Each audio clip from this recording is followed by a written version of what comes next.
Hello छात्र छात्रीসকল আজি আমি পুনৰ এই বিশেষ পাঠ এচিড ক্ষাৰক আৰু লৱণৰ পৰৱৰ্তী পৰ্যায়লৈ আগবাঢ়িছোঁ। আজি আমি আৰু কেইটামান লৱণৰ বিষয়ে আলোচনা কৰিম। যোৱাটো ভিডিঅ' তোমালোকে সোডিয়াম ক্লোৰাইড নামৰ প্ৰথমটো লৱণৰ বিষয়ে আমি যিটো আলোচনা কৰিছিলোঁ সেইটো দেখিবলৈ পাইছিলা। আৰু আজি আমি আলোচনা কৰিম আন এটা লৱণ, সেয়া হৈছে কষ্টিক সোডা। ইংৰাজীত যাক কষ্টিক সোডা বুলি কয়, যাৰ ৰাসায়নিক নামটো হৈছে সোডিয়াম হাইড্ৰক্সাইড আৰু তাৰ সংকেতটো হৈছে NaOH। হয়, ইয়াত যদি ভালদৰে মন কৰা, Na অৰ্থাৎ সোডিয়াম আৰু OH অৰ্থাৎ হাইড্ৰক্সাইড, সোডিয়াম হাইড্ৰক্সাইড। এতিয়া প্ৰথমটো কথা হ'ল, ইয়াক আমি কেনেদৰে প্ৰস্তুত কৰিম, ইয়াৰ প্ৰস্তুতকৰণ প্ৰক্ৰিয়া কি। তাৰ আগতে আমি জানিব লাগিব ইয়াৰ এই বিশেষ লৱণটো ক্ষাৰকটো প্ৰস্তুত কৰিবৰ বাবে কিহৰ প্ৰয়োজন, অৰ্থাৎ কেঁচা সামগ্ৰী কি লাগে। কেঁচা সামগ্ৰী সোডিয়াম হাইড্ৰক্সাইড প্ৰস্তুত কৰিবৰ বাবে প্ৰয়োজন হোৱা কেঁচা সামগ্ৰীটো হৈছে আমাৰ সোডিয়াম ক্লোৰাইড, অৰ্থাৎ সোডিয়াম ক্লোৰাইডৰ এই লৱণটোৰ গাঢ় জলীয় দ্ৰৱ, যাক চমুকৈ এটা নামেৰে জনা যায় ইংৰাজীত, সেয়া হৈছে ব্ৰাইন।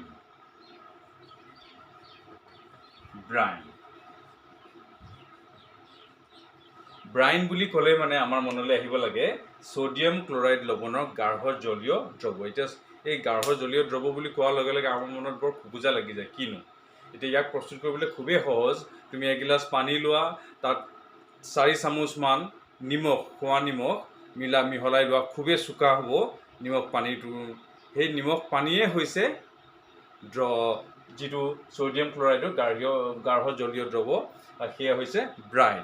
ব্ৰাইন মানে হৈছে নিমখ পানী, খুব চোকা নিমখ পানী। এতিয়া আমি ইয়াক কেনেদৰে প্ৰস্তুত কৰোঁ। এটা প্ৰক্ৰিয়া তোমালোকে নৱম শ্ৰেণীটো পাই আহিছে, সেয়া হৈছে বিদ্যুৎ বিশ্লেষণ। বিদ্যুৎ বিশ্লেষণ প্ৰক্ৰিয়াৰে আমি ইয়াক প্ৰস্তুত কৰিব পাৰোঁ।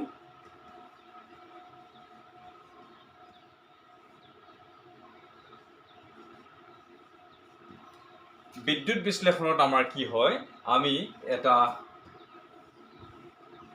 বিদ্যুৎ কোষ ল'লোঁ। বিদ্যুৎ কোষত আমি কি কৰিলোঁ, এই ব্ৰাইন অৰ্থাৎ বৰ কাঢ়াকৈ বনোৱা নিমখ পানী ইয়াত আমি ঢালি ল'লোঁ। তাত থাকিব দুডাল দণ্ড, যাক আমি ইলেক্ট্ৰড বুলি কওঁ, দুডাল দণ্ড। এই দুটাই দণ্ড গ্ৰেফাইটৰ দৰে, বা গ্ৰেফাইট হ'লেও একো আপত্তি নাই, গ্ৰেফাইটৰ দৰে বিদ্যুতৰ সুপৰিবাহী দণ্ড দুডাল লওঁ। আৰু ইয়াৰ লগত আমি সংযোগ কৰিম বিদ্যুৎ কোষ। এটা বিদ্যুৎ ছুইচ থাকিব। এতিয়া আমি দেখিলোঁ এই দীঘল আঁচডালে কি বুজাইছে, হয় ধনাত্মক, এটা ধনাত্মক হ'ব, আনটো এই চুটিডালক কি বুজাইছে, ঋণাত্মক মেৰু। এতেকে ইয়াত লগাই দিলোঁ, ইয়াত আছে ব্ৰাইন। এতিয়া এই দণ্ডডাল যিহেতু ধনাত্মক মেৰুৰ লগত সংযোগ কৰা হৈছে, ইয়াৰ নাম হ'ব এনোড। আৰু যিডাল ঋণাত্মক মেৰুৰ লগত সংযোগ কৰা হৈছে, সেয়া হৈছে কেথোড। এনোড আৰু কেথোড। এতিয়া এই নিমখ পানী, যাক আমি ব্ৰাইন বুলি কৈছোঁ, ইয়াৰ মাজেদি এই ছুইচটো টিপাৰ লগে লগে, অন কৰাৰ লগে লগে ইয়াৰ মাজেদি বিদ্যুৎ প্ৰবাহিত হ'ব। বিদ্যুৎ প্ৰবাহ হোৱাৰ লগে লগে এই বিশেষ ৰাসায়নিক বিক্ৰিয়াটো সংঘটিত হ'ব। NaCl প্লাছ H2O, অৰ্থাৎ এই দুয়োটাই একেলগে হৈছে কি, ব্ৰাইন অৰ্থাৎ নিমখ পানী। ইয়াৰ মাজেৰে যেতিয়া আমি বিদ্যুৎ প্ৰবাহ কৰিলোঁ, বিদ্যুৎ প্ৰবাহ কৰাৰ লগে ইহঁতৰ মাজত যিটো বিক্ৰিয়া ঘটিব, তাৰ ফলস্বৰূপে সোডিয়াম হাইড্ৰক্সাইড তথা হাইড্ৰজেন গেছ আৰু ক্লৰিন গেছ উৎপন্ন হ'ব। ছাত্ৰ ছাত্ৰীসকল, এটা কথা মন কৰিবা যে এই হাইড্ৰজেন গেছটো আৰু ক্লৰিন গেছ দুয়োটাই এই দণ্ডকেইটাৰ ওচৰত উৎপন্ন হ'ব। আৰু এই দ্ৰৱতে যিটো ব্ৰাইন আছে, ব্ৰাইনৰ তাতে মিশ্ৰিত হৈ থাকিব সোডিয়াম হাইড্ৰক্সাইড। এয়া বিদ্যুৎ, এই যিটো প্ৰক্ৰিয়া ইয়াকে কয় বিদ্যুৎ বিশ্লেষণ। বিদ্যুৎ বিশ্লেষণ প্ৰক্ৰিয়াৰ দ্বাৰা আমি ব্ৰাইনৰ মাজেৰে বিদ্যুৎ প্ৰবাহিত কৰি ছ'ডিয়াম হাইড্ৰক্সাইড, হাইড্ৰজেন গেছ আৰু ক্লৰিন গেছ উৎপন্ন কৰিলোঁ। এয়া হৈছে দেখোঁতে বৰ চমু যদিও এই প্ৰক্ৰিয়াটো অকণমান দীঘলীয়া, ইয়াৰ যথেষ্টখিনি সৰু সৰু ৰাসায়নিক বিক্ৰিয়া লুকাই আছে, কিন্তু তোমালোকৰ বাবে ইমানেই যথেষ্ট যে আমি ব্ৰাইনৰ মাজেৰে বিদ্যুৎ প্ৰবাহিত কৰিলে ইয়াৰ মাজত বিদ্যুৎ ৰাসায়নিক বিক্ৰিয়া সংঘটিত হৈ ছ'ডিয়াম হাইড্ৰক্সাইড, হাইড্ৰজেন আৰু ক্লৰিন গেছ উৎপন্ন হয়। এতিয়া এই বিক্ৰিয়াটোত যিহেতু ছ'ডিয়াম হাইড্ৰক্সাইড নামৰ এটা ক্ষাৰক, যি এটা ক্ষাৰ তোমালোকে নিশ্চয় বুজিছা, যিবোৰ ক্ষাৰক পানীত সহজে দ্ৰৱীভূত হয় সেইবোৰক আমি ক্ষাৰ বুলি কওঁ। ক্ষাৰৰ লগতে আৰু এটা উপযোগী বা উপকাৰী দ্ৰব্য উৎপাদন হৈছে, সেয়া হৈছে ক্লৰিন। এতেকে এই পদ্ধতিটোৰ নাম হৈছে ক্ল'ৰ এলকালি পদ্ধতি। ক্ল'ৰ এলকালি পদ্ধতি, অৰ্থাৎ ক্ল'ৰ হৈছে ক্লৰিনৰ পৰা অহা, এলকালিৰ অসমীয়া প্ৰতিশব্দ হৈছে ক্ষাৰ, অৰ্থাৎ যিবোৰ ক্ষাৰক পানীত সহজতে দ্ৰৱীভূত হয় সেইবোৰক ক্ষাৰ বুলি কয় আৰু ইংৰাজীত কয় এলকালি। এতেকে এই পদ্ধতিটোৰ নাম, এই প্ৰস্তুত কৰা পদ্ধতিটোৰ নাম হৈছে ক্ল'ৰ এলকালি পদ্ধতি। ছাত্ৰ ছাত্ৰীসকল, এই পদ্ধতিৰে আমি ছ'ডিয়াম হাইড্ৰক্সাইড উৎপন্ন কৰিলোঁ, যদিও ইয়াৰ লগতে উৎপন্ন হোৱা বাকী দুটা দ্ৰব্যও বৰ উপকাৰী। আমি ইয়াক পেলাই নিদিওঁ, বৰঞ্চ ইয়াক আমি বেলেগে জমা কৰি ৰাখি ইয়াক বেলেগ কিছু কামত আমি ব্যৱহাৰ কৰিব পাৰোঁ।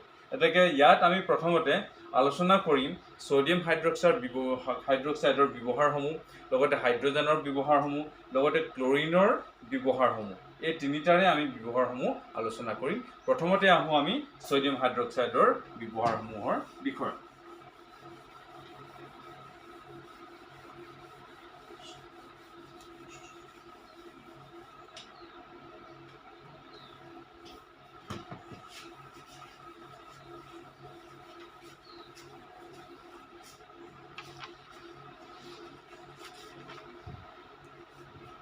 ছাত্ৰ ছাত্ৰীসকল, ছ'ডিয়াম হাইড্ৰক্সাইডৰ ব্যৱহাৰসমূহ।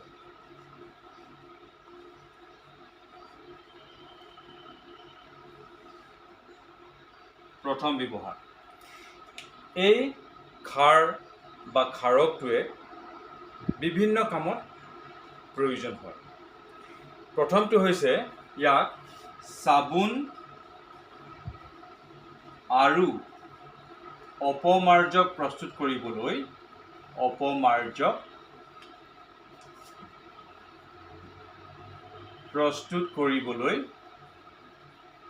ব্যৱহাৰ হয়।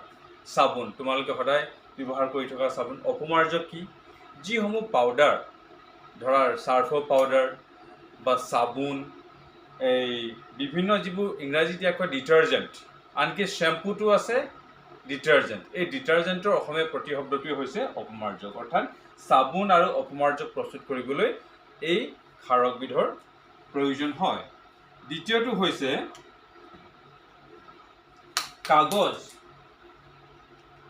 কাগজ প্ৰস্তুত কৰিবলৈ, কাগজৰ যিটো কাৰখানা,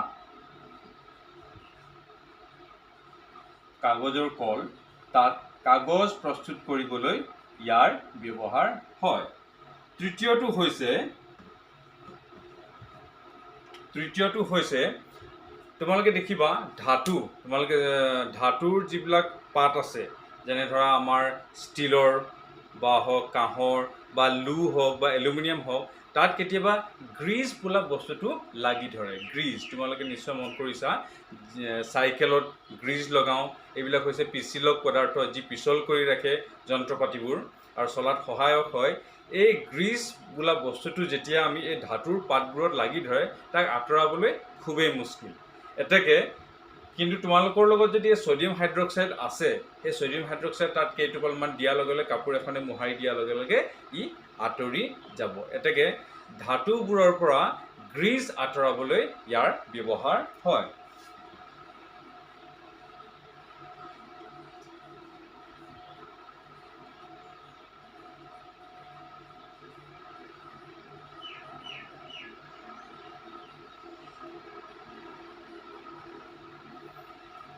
লগতে আমাৰ যি খনন কাৰ্য চলায় আমাৰ ভূগৰ্ভৰ পৰা আমি যি খাৰুৱা তেল পাওঁ সেই খাৰুৱা তেলৰ বিশুদ্ধিকৰণ প্ৰক্ৰিয়াটো এই ক্ষাৰকৰ প্ৰয়োজন হয় এতেকে খাৰুৱা তেলৰ শোধন কৰিবলৈ ইয়াৰ প্ৰয়োজন হয় লগতে আৰু এটা আছে তোমালোকে দেখিছে এলুমিনিয়াম ধাতুটো কিন্তু আমি মাটি খান্দাৰ লগে লগে এলুমিনিয়াম ৰূপে নাপাওঁ ই এটা বিশেষ আকৰৰ ৰূপত পোৱা যায় আৰু এলুমিনিয়ামৰ প্ৰধান আকৰ হৈছে বক্সাইট আকৰ এই বক্সাইট আকৰক বিশুদ্ধিকৰণ কৰিবৰ বাবে এই সোডিয়াম হাইড্ৰক্সাইডৰ প্ৰয়োজন হয়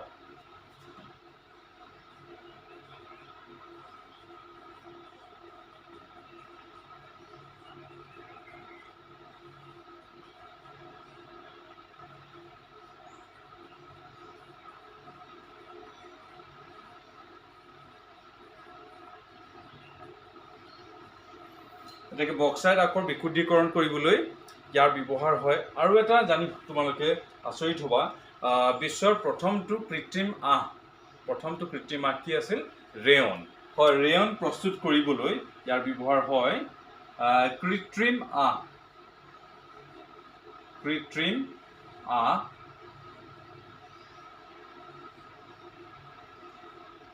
প্ৰস্তুত কৰিবলৈ সোডিয়াম হাইড্ৰক্সাইডৰ প্ৰয়োজন হয় এতেকে তোমালোকে দেখিলা সোডিয়াম হাইড্ৰক্সাইডৰ বহুখিনি ব্যৱহাৰ আছে এতিয়া আমি সোডিয়াম হাইড্ৰক্সাইডৰ লগতে উৎপন্ন হোৱা হাইড্ৰজেন গেছ আৰু ক্লোৰিন গেছৰ কিছু ব্যৱহাৰ বিষয়ে আমি আলোচনা কৰিম এইবাৰ আহো ক্লোৰিনৰ ব্যৱহাৰ ক্লোৰিন এটা খুবেই প্ৰয়োজনীয় গেছ ই বীজাণুমুক্ত কৰিব পাৰে এতেকে খোৱা পানী বীজাণুমুক্ত কৰা তথা তোমালোকে সাঁতুৰিবলৈ হয়তো নৈলৈ যোৱা বা পুখুৰীলৈ যোৱা কিন্তু চহৰ নগৰৰ নৈ বিল এইবিলাক নথকাৰ বাবে তাত সুইমিং পুল নিৰ্মাণ কৰা হয় এই সুইমিং পুলতে সকলোবোৰ ধৰা শিশুসকল ল'ৰা ছোৱালী বা ডাঙৰ বয়োজ্যেষ্ঠ সকলো আহি তাত সাঁতুৰে এতেকে সকলোৰে দেহৰ পৰা যিসমূহ মানে বীজাণু আহি তাত মিলিত হয় সেইটোৱে হয়তো পেছলৈ খুব বিপদজনক হ'ব পাৰে এতেকে সেই সুইমিং পুলৰ পানী বীজাণুমুক্ত কৰিবলৈ ক্লোৰিনৰ ব্যৱহাৰ হয় খোৱা পানী আৰু সুইমিং পুলৰ পানী বীজাণুমুক্ত কৰিবলৈ ক্লোৰিনৰ ব্যৱহাৰ হয় তথা ক্লোৰিনৰ আৰু এটা গুৰুত্বপূৰ্ণ ব্যৱহাৰ হৈছে তোমালোকে নিশ্চয় গম পাইছা ব্লিচিং পাউডাৰ গৰম দিনত প্ৰায় ব্যৱহাৰ কৰোঁ কাৰণ খেলুৱৈ আঁতৰাবলৈ ব্লিচিং পাউডাৰ ব্যৱহাৰ হয় লগতে ব্লিচিং পাউডাৰ হৈছে এটা ভাল বিৰঞ্জন পদাৰ্থ এতেকে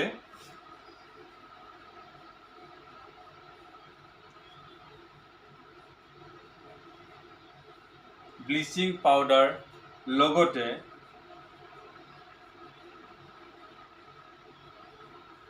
হাইড্ৰক্লৰিক এচিড প্ৰস্তুত কৰিবলৈ ক্লোৰিন গেছৰ প্ৰয়োজন হয় বা ব্যৱহাৰ হয় এতিয়া আৰু এটা কথা এই ক্লোৰিন গেছৰ প্ৰয়োজন আৰু এটা ঠাইত আছে সেয়া হৈছে এটা বিশেষ ধৰণৰ প্লাষ্টিক আছে সেয়া হৈছে আমি সাধাৰণতে আমি যদি হাৰ্ডৱেৰ দোকানবিলাকলৈ যাওঁ তাত আমি দেখিবলৈ পাওঁ PVC পাইপ হয় বৈদ্যুতিকৰণ কৰিবলৈ ঘৰখনৰ বৈদ্যুতিকৰণ কৰিবলৈ এই তাঁৰবিলাক ইঠাইৰ পৰা সিঠাইলৈ নিবলৈ আমি প্লাষ্টিকৰ এটা ধৰা পাইপ লওঁ বা সৰু কেচিং লওঁ বাকচৰ দৰে থাকে সেই বিশেষ প্লাষ্টিকবিধ হৈছে কি PVC অৰ্থাৎ পলিভিনাইল ক্লোৰাইড এই পলিভিনাইল ক্লোৰাইড প্ৰস্তুত কৰিবৰ বাবে আমাৰ ক্লোৰিন গেছৰ প্ৰয়োজন হয় লগতে আন এটা বস্তু যেটো আমাৰ ধৰা পাৰফিউম সেন্ট তাত যে ফিসকে যেটো গেছৰ দৰে ওলাই আহে লগতে আমাৰ যিবিলাক শেভিং যেটো স্প্ৰে সেইবিলাকত ব্যৱহাৰ হেতু হৈছে ক্লোৰোফ্লোৰোকাৰ্বন সেই ৰাসায়নিক পদাৰ্থটো প্ৰস্তুত কৰিবৰ বাবে ক্লোৰিন গেছৰ প্ৰয়োজন হয় এতেকে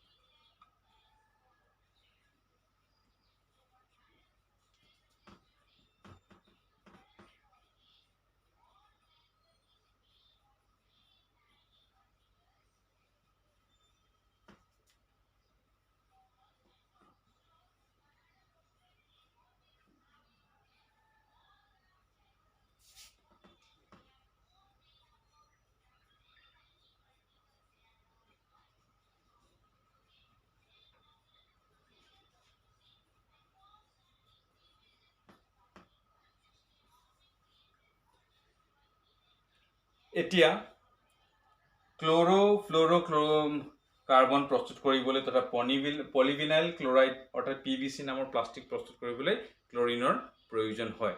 আৰু এটা বস্তু কিছুমান আমাৰ পোচাক পৰিচয় আছে, কাপোৰ কানি আছে যিবিলাক আমি পানীত ধুব নোৱাৰোঁ। হয়তো যেনে ধৰা পাটৰ কাপোৰ, মুগাৰ কাপোৰ, এইবিলাক পানীত ধুব লাগিলে আৰু সেইবোৰ পাটৰ আৰু মুগাৰ কাপোৰ হৈ নাথাকে। এতেকে তাক আমি শুকানকৈ ধুব লাগিব, শুকানকৈ আঁতৰাব লাগিব। তো এই যাক আমি ইংৰাজীত কওঁ ড্ৰাই ক্লিনিং, এই ড্ৰাই ক্লিনিং কাপোৰবিলাকৰ ড্ৰাই ক্লিনিং কৰিবৰ বাবে যিসমূহ দ্ৰৱৰ প্ৰয়োজন হয় সেই দ্ৰৱ প্ৰস্তুত কৰিবৰ বাবেও ক্লৰিনৰ প্ৰয়োজন হয়। যেনে ট্ৰাইক্ল'ৰ'মিথেন নামৰ এটা দ্ৰৱ আছে যিটো আমাৰ ড্ৰাই ক্লিনিঙত প্ৰয়োজন হয়।